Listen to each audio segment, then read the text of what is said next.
everybody, it's DJ Dr. D bringing you another video. Today's video, I'm headed up to the firewood bin, checking it out and see how much needs stock for the weekend. While I'm up there, I'm going to explain to you how we made our firewood bin. So here we go. At the firewood bin today, I'm showing you how we made the firewood bin.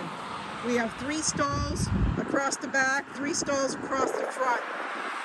And it goes stacks 3 high in each stall.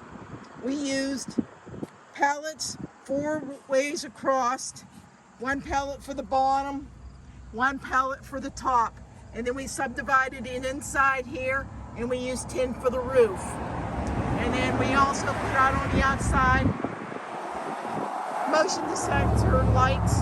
They'll turn on in the evening when it gets dark so people, when they stop, they can see. These are $5 a bundle that we sell them for.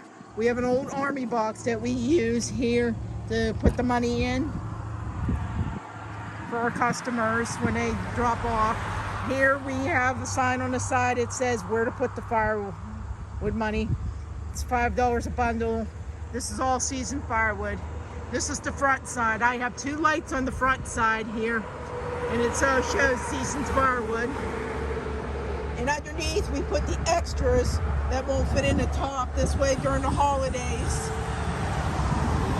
people will be able to stop and get the extra firewood. And we also use 2x4s to hold it up off the ground, the bin. So here you go. You see, this is how we make our firewood bin. It stays nice and dry when it's on rainy. And we're going to see how it turns out this winter. So here you go. This is our firewood bin.